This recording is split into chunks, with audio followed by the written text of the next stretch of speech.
नमस्कार, मैं doctor Swati Mishra, assistant professor, department of sociology, एक नए वीडियो के साथ आपके सामने आई हूँ। उम्मीद है आपका दिन बहुत अच्छा जा रहा होगा। आज जिस टॉपिक की चर्चा हम कर रहे हैं वो है महिला सशक्तिकरण, सरकारी योजनाएं। मतलब कुछ सरकारी योजनाओं द्वारा जो महिला सशक्तिकरण का प्रयास किया गया है उस पे हम डिस्कशन करने जा रहे हैं।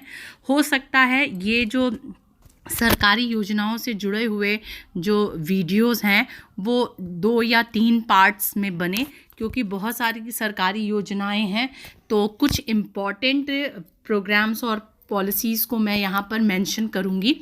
आज जो वीडियो है उसमें 10 सरकारी योजनाओं पे मैं चर्चा करूंगी। जननी सुरक्षा योजना, जननी शिशु सुरक्षा योजना, लाडली लक्ष्मी योजना, कन्या साक्षरता योजना, निशुल्क साइकिल प्रदाय योजना, गांव की बेटी योजना, प्रतिभा किरण योजना, सबला योजना, मुख्यमंत्री कन्या विवाह निकाह योजना, सौभाग्यवती योजना। ये 10 योजनाओं पे मैं इस वीडियो में आप सबसे डिस्कशन करूंगी कि इसमें क्या क्या मेजर इनिशिएटिव लिए गए हर योजनाओं में, और फिर अगले वीडियो में मैं और 10 सरकारी योजनाओं के बारे में बात करूंगी। तो फिर हम स्टार्ट करते हैं। पहली योजना, जननी सुरक्षा योजना। जननी सुरक्षा योजना के अंतर्गत गर्भवती महिला को संस्थागत प्रसव कराने पर शहरी क्षेत्र में निवास करने वाली महिला को 1,000 रुपये और ग्रामीण क्षेत्र में निवास करने वाली महिला को 1,400 रुपये की राशि दी जाती है। तो आप याद रखिएगा इसको कि शहर में अलग है और गांव में अलग है। ये योजना 2005 में शुरू की गई। उद्देश्य इसका है सुरक्षित प्रसव सुनिश्चित कराना, उनकी प्रेगनेंसी को अच्छे से कराना। इसको क्रियान्वयन कौन सी एजेंसी करती है? तो स्वास्थ्य एवं परिवार कल्याण विभाग। पात्रता, समस्त गर्भवती महिलाएं प्रसव पश्चात इस योजना के अंतर्गत लाभ की पात्रता रखती हैं। संपर्क है इसका आंगनबाड़ी स्वास्थ्य कार्यकर्ता। अब नेक्स्ट योजना, जननी शिशु सुरक्षा योजना। इसमें है समस्त गर्भवती महिलाओं एवं नवजात शिशुओं को जन्म से 30 दिवस तक आवश्यक जो सुविधाएं हैं जैसे पैथोलॉजी जांच, रक्त व्यवस्था, भोजन इत्यादि परिवहन निशुल्क उपलब्ध कराया जाता है। ये जून 2011 की योजना है। उद्देश्य है कि निशुल्क चिकित्सा सेवाएं उपलब्ध कराना। क्रियान्वयन भी है इसका स्वास्थ्य एवं परिवार कल्याण विभाग द्वारा। पात्रता, सभी गर्भवती महिलाएं एवं नवजात शिशु, क्योंकि ये शिशु सुरक्षा योजना, उस पहले वाली योजना में सिर्फ गर्भवती महिलाएं पात्र थी और इसमें शिशु भी हैं उनके साथ। संपर्क है स्थानीय चिकित्सालय के अधिकारी और कर्मचारी। तीसरी योजना जिस पे हम चर्चा कर रहे हैं वो है लाडली लक्ष्मी योजना। बालिका जन्म के प्रति जनता में सकारात्मक सोच, लिंगानुपात में सुधार, बालिकाओं की शैक्षणिक स्तर तथा स्वास्थ्य की स्थिति में सुधार तथा उनके अच्छे भविष्य की आधारशिला रखने के उद्देश्य से मध्य प्रदेश में 1 अप्रैल 2007 से लाडली लक्ष्मी योजना लागू की गई है।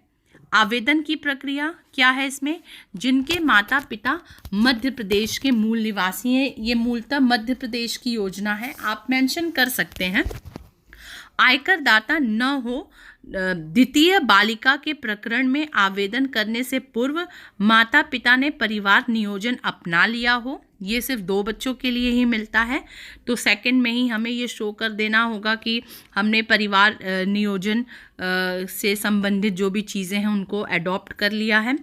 आवश्यक दस्तावेजों के साथ सीधे अथवा आंगनबाड़ी कार्यकर्ता के माध्यम से परियोजना कार्यालय आवेदन किया जा सकेगा, कार्यालय में इसका आवेदन किया जा सकेगा। इस योजना के लाभ किससे मिलेंगे? तो बालिका के नाम से शासन की ओर से 1,18,000 की धनराशि, साथ में प्रमाण पत्र जारी किया जाएगा। योजना अंतर्गत बालिका के नाम से पंजीकरण के समय से लगातार 5 वर्षों तक रुपए 6,000 ये उनके खाते में, जो मध्य प्रदेश लाडली लक्ष्मी योजना निधि है वो बनाई गई है एक अलग से, उसमें जमा किए जाएंगे। उस निधि में, खाते में नहीं आएंगे, उस निधि में जमा किए जाएंगे। फिर और भी आगे प्रोविज़न है कि बालिका की कक्षा 6 में प्रवेश लेने पर 2,000 रुपये, कक्षा 9 में प्रवेश लेने पर 4,000 रुपये, कक्षा 11वीं में प्रवेश लेने पर 6,000 रुपये, साथ ही कक्षा 12वीं में प्रवेश लेने पर 6,000 रुपये की धनराशि दी जाएगी। ये इसलिए इसका उद्देश्य ये है कि जो ड्रॉप आउट रेट्स था, आप देखेंगे कि अगर जो नर्सरी में अगर हम एडमिशन करा रहे हैं या कक्षा 1 में हम एडमिशन करा रहे हैं, पर 12वें तक वो नहीं पढ़ पाती थी, उनको बीच से ही उनकी पढ़ाई छुड़ा दी जाती थी इकोनॉमिक क्राइसिस की वजह से या डबल रिस्पॉन्सिबिलिटी की वजह से। तो ये ड्रॉप आउट रेट्स में कमी हो, इसलिए समय समय पे कि आप 6 तक पढ़ा लेंगे तो इतना मिलेगा, आप 9 में भेजेंगे तो इतना मिलेगा, इस तरह से इसको सुनिश्चित किया गया। इसमें आगे ये प्रोविज़न है कि ई पेमेंट के माध्यम से भुगतान किया जाएगा और अंतिम भुगतान जो 1 लाख रुपए है, कुल मिला के हमने शुरू में बताया कि 1,18,000 रुपये देना है। तो अलग अलग कक्षाओं में प्रवेश के दौरान इतने इतने अमाउंट दे दिए गए। फिर अंतिम भुगतान जो 1 लाख रुपए है वो बालिका की आयु 21 वर्ष होने पर कक्षा 12वीं की परीक्षा में सम्मिलित होने पर भुगतान किया जाएगा, किंतु शर्त यह होगी कि बालिका का विवाह 18 वर्ष की आयु के पूर्व न हो। महिला सशक्तिकरण की दिशा को तय करने के लिए, इसे और आगे मजबूत बनाने के लिए अगली जो योजना है वो कन्या साक्षरता प्रोत्साहन योजना है। इसमें क्या है, अनुसूचित जाति की ऐसी कन्याएं जो कक्षा 6, 9 एवं 11 में प्रवेश लेती हैं, उनको प्रवेश लेने पर क्रमशः 500, 1,000 एवं 2,000 प्रति वर्ष की दर से राशि दी जाती है। यह राशि छात्रवृत्ति के अतिरिक्त होती है। ये देखिए बहुत अच्छा है। आप जब शेड्यूल कास्ट और शेड्यूल ट्राइब्स की भी चर्चा करेंगे तो शेड्यूल कास्ट के एम्पावरमेंट में और क्या योगदान हुआ है, तो आप इस योजना को वहाँ भी ऐड कर सकते हैं। मतलब विमेन एम्पावरमेंट में भी और शेड्यूल कास्ट विमेन पे भी अगर आता है तो आप वहाँ भी इस योजना को ऐड कर सकते हैं। इसका उद्देश्य है कि अनुसूचित जाति की कन्याओं को निरंतर शिक्षा जारी रखने हेतु आर्थिक रूप से प्रोत्साहन करना। पात्रता है शासकीय अथवा मान्यता प्राप्त शासकीय संस्था में कक्षा 6, 9, 11 में अध्ययनरत ऐसी छात्राएं जिन्हें निःशुल्क साइकिल प्रदाय का लाभ की पात्रता है, उन्हें प्रोत्साहन राशि प्राप्त नहीं होती। तो आप पात्रता भी समझ गए। स्वीकृति की प्रक्रिया क्या है कि शाला में अध्ययन करने वाली छात्राओं को अपने आवेदन पत्र संस्था प्रमुख को देना होता है। आवेदन पत्र के साथ जो टीसी और जो सारी चीज़ें होती हैं, कैरेक्टर सर्टिफिकेट एवं निर्धारित जाति प्रमाण पत्र प्रस्तुत करना होता है। मतलब कास्ट सर्टिफिकेट, ट्रांसफर सर्टिफिकेट, ये सारी चीज़ें उन्हें प्रोवाइड करना होता है। आयकर दाता अभिभावक की पुत्री को इस योजना का पात्रता नहीं है। जो इनकम टैक्स पेयर लोग हैं उनके लोगों को, उनके बच्चों को कन्या साक्षरता प्रोत्साहन योजना का लाभ नहीं मिलेगा। स्वीकृति के अधिकार क्या है कि संबंधित जिला संयोजक सहायक आयुक्त को स्वीकृति के अधिकार प्राप्त हैं। संपर्क सहायक आयुक्त, जिला संयोजक, आदिम जाति कल्याण विभाग, मंडल संयोजक एवं संबंधित शाला के प्राचार्य या प्रधान पाठक, इनसे हम संपर्क कर सकते हैं। तो आप इस योजना को भी अगर आप कभी एग्जाम में आए तो आप इसे लिख सकते हैं। नेक्स्ट योजना जो है वो निःशुल्क साइकिल प्रदाय योजना। इस योजना में अनुसूचित जाति कन्या साक्षरता प्रोत्साहन के उद्देश्य से कक्षा 9वीं में अध्ययनरत पात्र बालिकाओं की निःशुल्क साइकिल प्रदान की जाती है। जो बालिकाओं को निःशुल्क साइकिल प्रदान की जाती है। पात्रता क्या है? कक्षा 8वीं उत्तीर्ण करने के बाद 9वीं प्रवेश करने वाली पात्र अनुसूचित जाति वर्ग की ऐसी बालिकाओं को जो स्वयं के ग्राम में शासकीय शाला न होने की स्थिति में अन्य ग्राम की शासकीय शाला में प्रवेश लेंगी, निःशुल्क साइकिल प्राप्त की पात्र समझी जाती हैं। मतलब जिनके गांव में अगर पढ़ाई की सुविधा नहीं है तो उन्हें दूसरे गांव में अगर उन्हें पढ़ने जाना है तो उनको इस तरह के साइकिल प्रदान की जाएगी। और याद रखिएगा ये अनुसूचित जाति की कन्याओं के लिए है। योजना का क्रियान्वयन अनुसूचित जाति बालिकाओं के लिए जाति प्रमाण पत्र आधार माना जाएगा। संबंधित शाला के प्राचार्यों द्वारा प्रवेश लेने वाले समस्त अनुसूचित जाति बालिकाओं के नाम एवं संस्था जिला संयोजक, आदिम जाति कल्याण, सहायक आयुक्त, आदिवासी विकास को प्रेषित की जाएगी। तो पूरा चैनल है, इन चैनल के माध्यम से आगे कागज बढ़ेगा। साइकिल का क्रय जिला स्तर पर कलेक्टर द्वारा किया जाएगा। साइकिल देने के बाद यदि कोई बालिका शाला बीच में छोड़ देती है तो प्रदाय की गई साइकिल वापस ले ली जाएगी। ये भी प्रोविज़न है। संपर्क क्या है? किनसे हम संपर्क करेंगे? सहायक आयुक्त, जिला संयोजक, आदिम जाति कल्याण, संबंधित शाला के प्राचार्य। ठीक है, इसलिए मैं आपको संपर्क भी बता रही हूँ कि पढ़ने का मतलब ये नहीं होता है कि हम सिर्फ एग्ज़ाम में लिखें और पास हो जाए। पढ़ने का मतलब कि जो हमारे पास ज्ञान है हम उसे प्रैक्टिकल भी करें।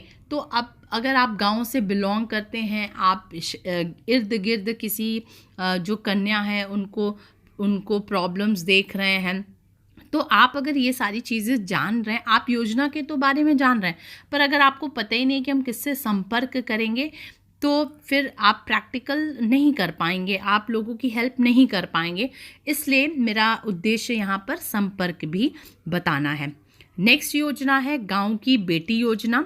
इस योजना का उद्देश्य है ग्रामीण क्षेत्रों की प्रतिभावान बालिकाओं के शिक्षा का स्तर बढ़ाने एवं उच्च शिक्षा की ओर प्रोत्साहित करने के लिए आर्थिक सहायता प्रदान करना। इस योजना में छात्रा को प्रति माह 500 रुपये की दर से शैक्षणिक सत्र के लिए 5,000 रुपये सालाना आर्थिक सहायता उपलब्ध कराई जाती है। पात्रता कौन है? मध्य प्रदेश से प्रत्येक गांव से प्रतिवर्ष 12वीं परीक्षा उत्तीर्ण बालिकाओं का चयन किया जाता है। तो जो भी 12th पास होती हैं उनका चयन किया जाता है। चयनित बालिकाओं में से उच्च शिक्षा ग्रहण करने हेतु उच्च शिक्षा, तकनीकी शिक्षा या चिकित्सा शिक्षा विभाग द्वारा संचालित पाठ्यक्रम में प्रवेश लिया गया हो। मतलब पात्रता वही है कि जो ऑलरेडी जो हायर एजुकेशन की तरफ जो लड़कियां मूव कर रही हैं 12th पास करने के बाद। तो अभी आपने कुछ योजना देखी जिसमें कि हमने देखी, मैं सीरीज़ लेके चली ना कि जन्म के समय क्या लाभ मिला, फिर आगे की पढ़ाई के लिए क्या लाभ मिला। अब गांव की बेटी योजना में है कि आप 12th पास जो लड़कियां कर ली हों और जो हायर एजुकेशन की तरफ इंटरेस्टेड हों और एडमिशन भी ले लिया हो तो उनको ये लाभ मिलेगा 5,000 रुपये सालाना। यह योजना समस्त शासकीय एवं अशासकीय शैक्षणिक संस्थानों के लिए लागू होगी। नवोदय विद्यालय में 12वीं कक्षा प्रथम श्रेणी में उत्तीर्ण छात्राओं को भी लाभ मिलेगा। तो नवोदय विद्यालय के लोगों को भी लाभ मिलेगा। संपर्क क्या है इसका? संबंधित महाविद्यालय के प्राचार्य की, जिस आप यूनिवर्सिटी और कॉलेजेस में एडमिशन लिए हैं वहाँ के प्राचार्य से आप संपर्क करें। नेक्स्ट योजना है प्रतिभा किरण योजना। इस योजना में गरीबी रेखा के नीचे जीवन यापन करने वाली शहर के मेधावी, अभी देखिए गांव का था, अब ये शहर की मेधावी छात्राओं को शिक्षा का स्तर बढ़ाने हेतु प्रोत्साहन स्वरूप आर्थिक सहायता प्रदान की जाती है। योजना का स्वरूप क्या है? इस योजना में चयनित छात्राओं को परंपरागत उपाधि पाठ्यक्रम हेतु 500 रुपये प्रति माह 10 माह तक तथा तकनीकी एवं चिकित्सा शिक्षा पाठ्यक्रम हेतु 750 रुपये प्रति माह ये भी 10 माह तक दिए जाते हैं। दोनों के लिए अलग है, टेक्निकल और नॉन टेक्निकल एजुकेशन के लिए। पात्रता है क्या है इसमें, किन्हें ये लाभ मिलेगा? गरीबी रेखा के नीचे जीवन यापन करने वाले परिवारों की ऐसी छात्राओं को योजना का लाभ मिलेगा जिन्होंने शहर की पाठशाला से 12वीं कक्षा प्रथम श्रेणी से उत्तीर्ण की है। छात्रों ने जिस सत्र में कक्षा 12वीं की परीक्षा उत्तीर्ण की हो उसी सत्र में उच्च शिक्षा के लिए प्रवेश लेना ज़रूरी है, तो गैप नहीं होना चाहिए, सेम एकेडमिक सेशन होना चाहिए। संपर्क इसका है संबंधित महाविद्यालय। इम्पॉर्टेंट योजना जो है वो सबला योजना, ये बहुत इम्पॉर्टेंट योजना है। किशोरी बालिकाओं को स्वस्थ एवं स्वावलंबी बनाना इसका मेन उद्देश्य है। योजना का स्वरूप क्या है? समस्त 11 से 18 वर्ष की किशोरी बालिकाओं को पूरक पोषण आहार का वितरण, स्वास्थ्य संबंधी जानकारी तथा स्वावलंबी बनाने हेतु विभाग द्वारा प्रशिक्षण दिया जाता है। पात्रता इसमें है 11 से 18 वर्ष की किशोरी बालिकाएं। संपर्क एकीकृत बाल विकास सेवा परियोजना के अंतर्गत संचालित आंगनबाड़ी केंद्र की कार्यकर्ता, पर्यवेक्षक, परियोजना अधिकारी। हम लोग आगे की योजना की तरफ बढ़ते हैं। मुख्यमंत्री कन्या विवाह / निकाह योजना। इस योजना का उद्देश्य राज्य सरकार द्वारा ज़रूरतमंद निराश्रित निर्धन परिवार की विवाह निकाह योग्य कन्या, मतलब दोनों का ऑप्शन, मतलब हिंदू और मुस्लिम दोनों के लिए है, विधवा परित्यक्ता महिलाओं के सामूहिक विवाह हेतु गृहस्थी की स्थापना हेतु आर्थिक सहायता पहुंचाया जाता है। तो ये दोनों के लिए है। पहले तो हिंदू और मुस्लिम दोनों कम्युनिटी के लिए है। दूसरा कि ये विवाह से संबंधित है, जैसा नाम से ही लग रहा है, और सिर्फ विवाह तक नहीं, साथ में उनकी गृहस्थी भी बने। ऐसा नहीं कि हम शादी करके छोड़ दिए। तो आप देखते होंगे कि समय समय पे सरकार द्वारा सामूहिक विवाह योजना का कार्यक्रम आयोजित किया जाता है, जिसमें एक साथ 20-50 विवाह को संपन्न कराया जाता है। ये इसी मुख्यमंत्री कन्या विवाह निकाह योजना के अंतर्गत होता है। उसमें कन्या / विधवा / परित्यक्त महिलाओं के गृहस्थी की स्थापना हेतु राशि 13,000 रुपये एवं प्रायोजक को सामूहिक आयोजन की प्रतिपूर्ति हेतु राशि 2,000 रुपये की आर्थिक सहायता प्रदान की जाती है। तो आप ये ध्यान रखिएगा कि कन्याओं को भी और विधवाओं के लिए भी और परित्यक्त मतलब जो सेपरेटेड हो गए हैं उनके लिए भी। पात्रता क्या है? मध्य प्रदेश के मूल निवासी हो, आवेदन की आयु 18 वर्ष की अधिक आयु की कन्या, विधवा, परित्यक्ता महिला हो तथा गरीब, ज़रूरतमंद, निराश्रित, निर्धन परिवार की हो। इसका संपर्क है विस्तृत जानकारी हेतु जिले के संयुक्त संचालक / उप संचालक पंचायत एवं सामाजिक न्याय मध्य प्रदेश से संपर्क किया जा सकता है। इसी तरह अन्य राज्यों में भी इस तरह की योजनाएं चलती हैं। अब मैं इस वीडियो के लास्ट योजना के बारे में डिस्कशन कर रही हूँ। सौभाग्यवती योजना। अनुसूचित जाति वर्ग के गरीबी रेखा के नीचे जीवन यापन करने वाले परिवार की कन्या विवाह हेतु आर्थिक सहायता उपलब्ध कराना। योजना का स्वरूप क्या है? इस योजना में अनुसूचित जाति के ऐसे माता पिता अभिभावकों की विवाह योग्य कन्या की शादी हेतु रुपया 5,000 की राशि उपलब्ध कराई जाती है। पात्रता क्या है? कन्या के माता पिता को मध्य प्रदेश का मूल निवासी एवं अनुसूचित जाति का होना आवश्यक है। कन्या की उम्र 18 वर्ष या उससे अधिक होनी चाहिए। एक ही परिवार की अधिकतम 2 कन्याओं के विवाह हेतु राशि स्वीकृत करने का प्रावधान होगा। अनुसूचित जाति की परित्यक्ता एवं विधवा महिला भी योजना का लाभ ले सकती हैं। आवेदन की प्रक्रिया क्या है? पात्र कन्या के विवाह हेतु इच्छुक माता पिता या अभिभावक को लिखित आवेदन पत्र कलेक्टर अथवा विभाग के जिला संयोजक, सहायक आयुक्त, मंडल संयोजक को प्रस्तुत करना होगा। पहले ही हमें एक एप्लीकेशन दे देना होगा। साथ ही जाति प्रमाण पत्र, गरीबी रेखा के नीचे सूची में सरपंच द्वारा दिया गया प्रमाण पत्र, आवेदन पत्र में कन्या विवाह की निश्चित तिथि, वर का नाम, पूर्ण पता एवं व्यवसाय का उल्लेख करना आवश्यक है। कन्या विवाह के लिए स्वीकृति राशि कन्या की शादी की तिथि से कम 7 दिवस पूर्व कन्या के अभिभावकों को बैंक ड्राफ्ट के रूप में दी जाएगी। तो शादी के 7 दिन पहले ये राशि प्रदान कर दी जाएगी। राशि के सदुपयोग का दायित्व शासन की ओर से इस स्वीकृति राशि के पूर्ण सदुपयोग का दायित्व हितग्राही पर रहेगा। उससे शासन की अपेक्षा है कि स्वीकृति राशि के उपयोग कन्या विवाह के लिए ही हो, मतलब ऐसा कुछ फ्रॉड ना करे। पैसा मिल रहा है तो आप कन्या विवाह के लिए ही करें खर्च। स्वीकृति राशि का उपयोग अन्य उद्देश्यों में करने पर पूर्ण राशि की वसूली की जाएगी। संपर्क क्या है? जिला कलेक्टर, जिला संयोजक, सहायक आयुक्त, मंडल संयोजक इत्यादि। तो आज के वीडियो में टोटल हम लोगों ने 10 सरकारी योजनाओं जो कि महिला सशक्तिकरण से संबंधित है उस पे चर्चा की। आगे आने वाले वीडियोस में मैं और जो आज के समय के जो इम्पोर्टेंट सरकारी योजनाएं जिसमें बेटी बचाओ बेटी पढ़ाओ, स्वाधार योजना, उज्ज्वला योजना, इस पे मैं डिस्कशन करूंगी। तब तक के लिए बाय बाय, नमस्कार। और आप सभी से एक रिक्वेस्ट है कि प्लीज़ मेरे चैनल को सब्सक्राइब करें और सब्सक्राइब करने के बाद एक बेल आइकन आता होगा उसको ज़रूर दबाएं ताकि जब भी मैं कोई वीडियो अपलोड करूं तो आपको उसका नोटिफिकेशन मिले। और आप इसे शेयर करिए प्लीज़। और प्लीज़ अपने कमेंट को कमेंट बॉक्स में ज़रूर लिखिए। मैं कोशिश करती हूँ कि मैं सभी को रिप्लाई दे सकूँ। तब तक के लिए नमस्कार।